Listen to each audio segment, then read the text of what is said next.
From the House of Assembly this week.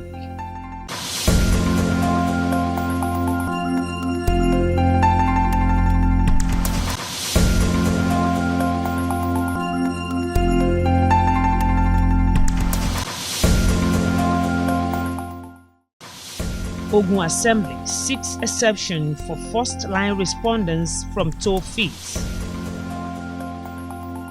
Group lobbies Ogun Assembly on amendment of abortion restriction law to protect rape victims. Others. Ogun Assembly seeks enhanced manpower equipment for TRACE. This and many more would come to your viewing pleasure in the course of the program.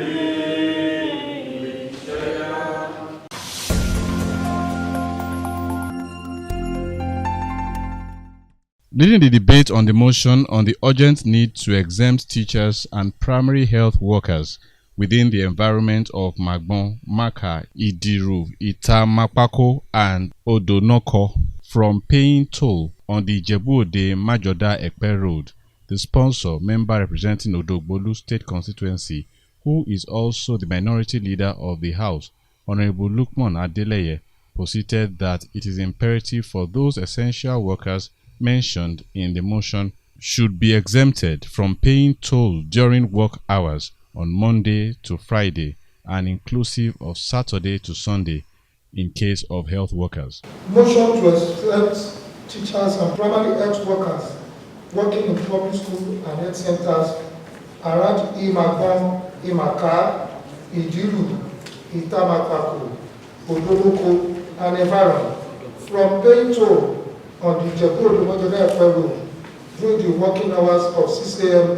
to 6 p.m. on Monday to Friday in case of teachers and Sunday to Saturday in case of health workers. I have the sponsors listed, and the proposal is to exempt essential workers from toll charges on the Ijebu-Ode Majoda Epe Road. Whereas the Ijebu-Ode Majoda Epe Road has been constructed for years ago to enhance transportation and connectivity in the region. Whereas this House once again commend the governor of the state, Prince Dapo Abiodun, for prioritizing the infrastructure development at our border towns. Whereas teachers, essential workers, including healthcare professionals, first responders, emergency service personnel, and those in vital supplies of supply chain play a critical role in maintaining public health safety and welfare. Whereas the financial burden of toll charges may disproportionately affect, impacting their ability to continue performing their vital services. Whereas the ongoing contribution of our teachers and essential workers during challenging times necessitates the recognition and support from the community and the government. Therefore, this motion is seeking that this House resolve that Ogun State government be commended for the commencement of tolling operation on the 14.7 kilometer Epe Majoda Ijebu-Ode Road for the purpose of sustainable road maintenance, efficient operations, enhanced road safety, and promotion of a private sector participation. 2. That the Director General, Office of the Public-Private Partnerships, Honorable Dapo, be commended for the exemption of some road users from this tolling obligation. Those exempted were reported to have included emergency response vehicles such as ambulances, fire service, and patrol vehicles. Other are government-owned security vehicles, Ogun State government official vehicles, and any others as determined by the state government. That this House urges the state Office of the Public-Private Partnership to include in the list of those exempted from this toll application the teaching and non-teaching staff of public school, public primary and secondary schools in Imagbo, Imaka, Idiru, Emure, Federal Housing Estate, Ikoto, Itamapako, Odoroko, Odoroga, and environment. That the public health workers and the communities mentioned above be also exempted from the toll application. This includes local and state government staff working with primary healthcare centers, state health institutions, and federal civil servants working around the mentioned communities within Ogun State. That the proposed exemption period for teaching and non-teaching staff should be 6 a.m. to 6 p.m. Monday to Friday, and 6 a.m. to 6 p.m. Sunday to Saturday for public health workers. That the Director General of the Public-Private Partnership Office be invited to interface with this Honorable House for better understanding of this request for the exception. Thank you, Mr. Speaker. Other lawmakers who contributed to the debate mentioned that by exempting teachers and essential workers, including healthcare personnel, will have sense of belonging. In support of that, that those health workers and primary school teachers will be considered for the proper inclusion and the health sectors. Thank you, Mr. Speaker. Both teachers and health workers perform essential services. As such, we need to encourage them by exempting them from paying tolls on that axis. Secondly, we need to exempt them because we are trying to encourage people working in rural areas. And that area of the senatorial falls in the rural area. So there is need to encourage them. I will want to join my able minority leader in his motion, but I would have loved if it could be more expanded. The issue of him calling on certain areas to be considered for such opportunities will be a little bit constricted. I would have loved a situation whereby he says that all public servants that works within the Ogun East that has their access or their daily whatever services along that border that should be given such opportunity. In the Western world, it is a usual practice for things like that to be adjusted towards people that lives around that axis, not only the civil servant or the teacher. The residents that lives around the axis should also be considered either for a concession or something for a deduction in the toll they are going to be paying. In as much as Mr. Speaker, we say the motion is, the motion being proposed is for the benefit of, it's meant to be geared towards the benefit of low-income earners. I think there's a need for us to also look at it critically. I believe there will be some people in the society that earn lower than whatever we think these teachers earn. That's one point to consider. And secondly, it's also important that how do we then monitor it? So if a teacher is in a public vehicle going to work, what do we do in that instance? How do we exempt them? Are you going to talk about carpooling or? It's important to think about modalities as well. The majority leader, Honorable Yusuf Sharif, thereafter moved that debate on the motion formed the resolution of the House, seconded by the minority leader, Honorable Lukman Adeleye, supported by the whole House through a unanimous voice vote. It is the opinion of this Honorable House that teachers and essential workers, including healthcare professionals, first responder emergency service personnel, and those in vital supply chain residing around the toll gate and playing critical role in maintaining public health, safety and welfare be exempted from paying toll fees in Ijebu-Ode, Ojoja, Epe route during working hours on Monday to Friday, and inclusive Saturday and Sunday in case of health workers.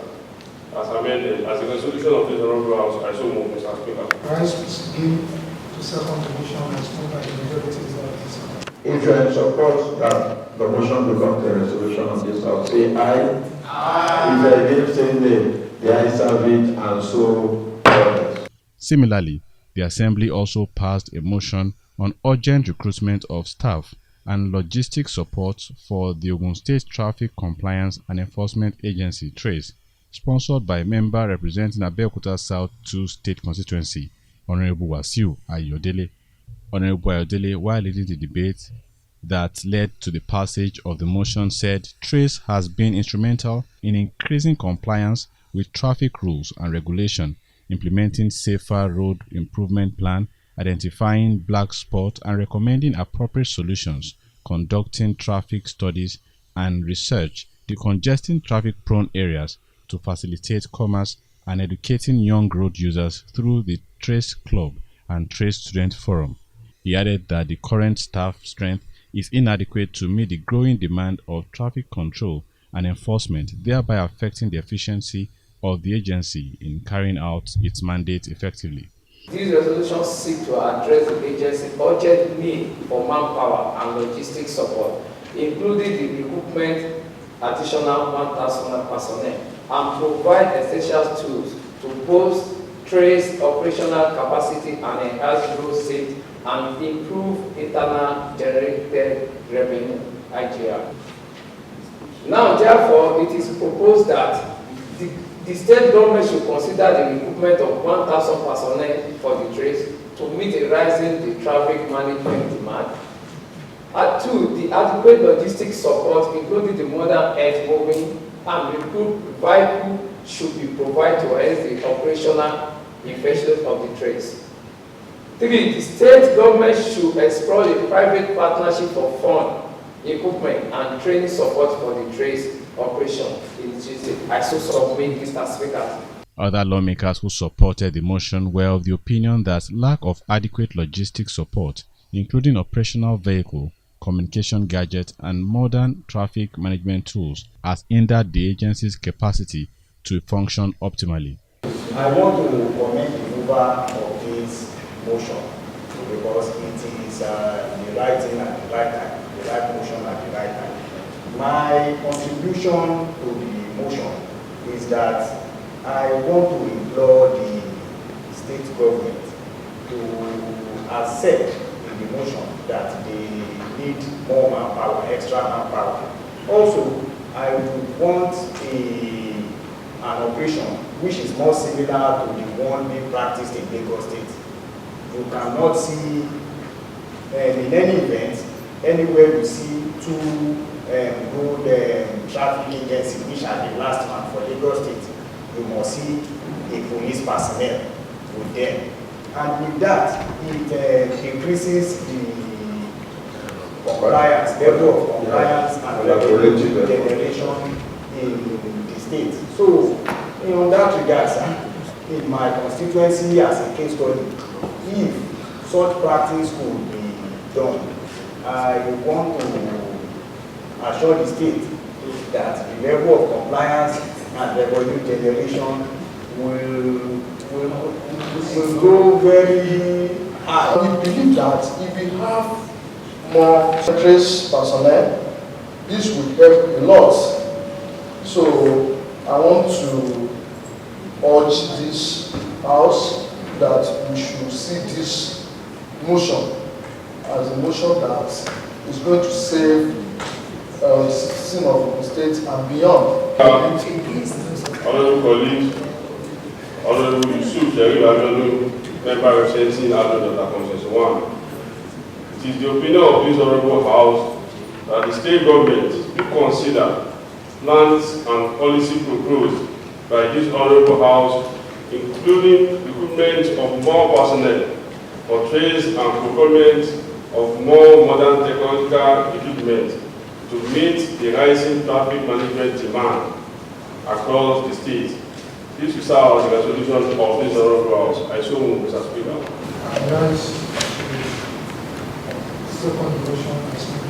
If you are in support that the motion becomes a resolution on this house, say aye. Aye. If you are against, say nay. The ayes have it, and so orders. In another development, the Ogun State Agricultural Advancement and Sustainability Law 2025 scaled first reading as the clerk and head of Legislative Service Adebakin Shakiru read the bill for the first time before the state lawmakers. Members, AD number 022/OG/2025, the Ogun State Agricultural Advancement and Sustainability Law 2025, first reading.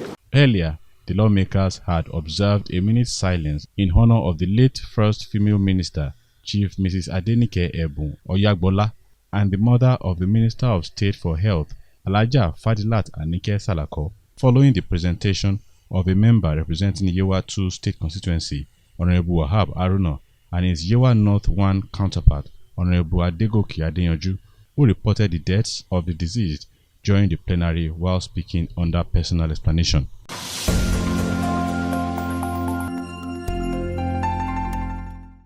Ogun State House of Assembly Committee on Public Account and Anti-Corruption has continued with the consideration of the 2023 audit report on ministries, departments and agencies as it played host to the State Ministry of Physical Planning and Urban Development, led by the Permanent Secretary, Engineer Shakiruddin Salam, with recommendation to the Ministry for improved revenue generation in the year under review.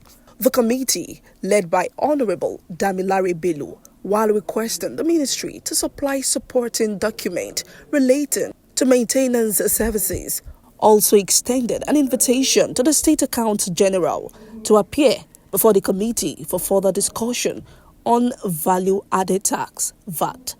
The committee also considered the audit report on the State Bureau of Electrical Engineering Services, BEES, and requested it to provide its fixed asset register and details of financial record for 2023, while promising that the Assembly would soon commence the inspection of projects carried out during the period under review.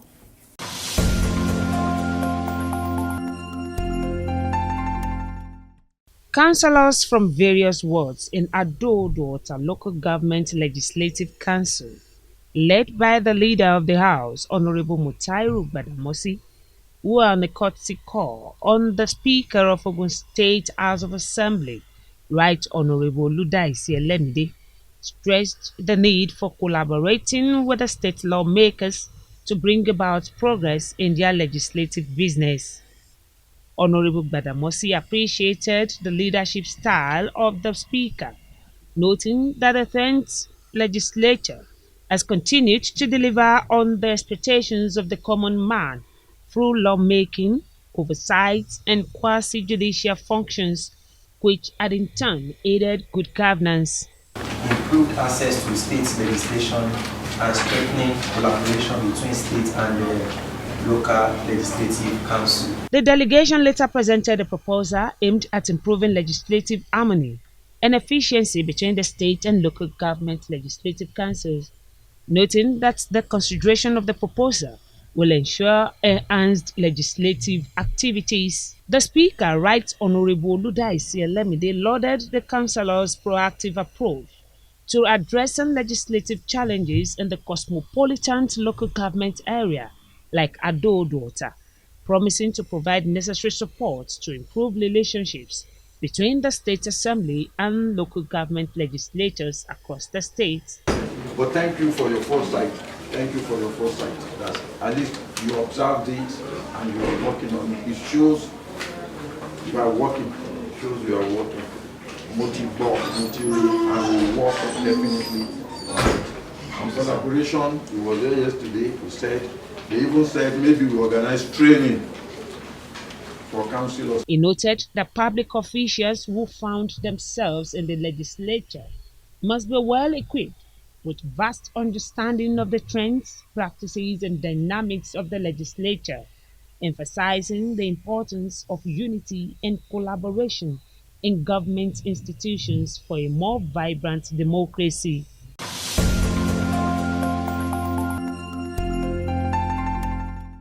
Leading the team to an engagement with the Assembly on an advocacy visit, is the Executive Director of Gender Development Initiative, GEDU, Professor Olubumi Ashimolowo, who said that unsafe abortion remained a leading cause of maternal deaths, yet it is one of the most preventable public health crises of this time. Professor Ashimolowo explained that the need for safe abortion was not because it was inherently dangerous, but because the restriction on abortion forced a lot of victims into secrecy, unsafe procedures, and unqualified hands. Because there's an urgent need to look at the issue of women, the high rates of mortality rates arising from unsafe abortion, most especially from persons who got impregnated from incest, from rape, and those who have medical conditions who have been forced to go through the harrowing experiences of carrying pregnancies to term. According to her, global statistics revealed that unsafe abortions account 13% of maternal deaths globally, with the majority occurring in developing countries, noting that the World Health Organization (WHO) estimated that 45% of all abortions were unsafe, and these were responsible for 13% of maternal deaths. She said in Africa, nearly half of all abortions are performed under the least safe conditions, leading to severe complications. In his remarks, the Speaker, Right Honorable Ludaisi Lemide, admonished the group to extend its advocacy to the National Assembly as the restrictive abortion law is on the exclusive list, promising that the State House of Assembly would assist in giving necessary legislative backing in protecting the new victims of rape and other vulnerable people. Here I put it, I said coalitions of laws. Coalition of laws. The Constitution is loud and clear that where any law from the state or local government or anywhere collides with the Constitution take precedence.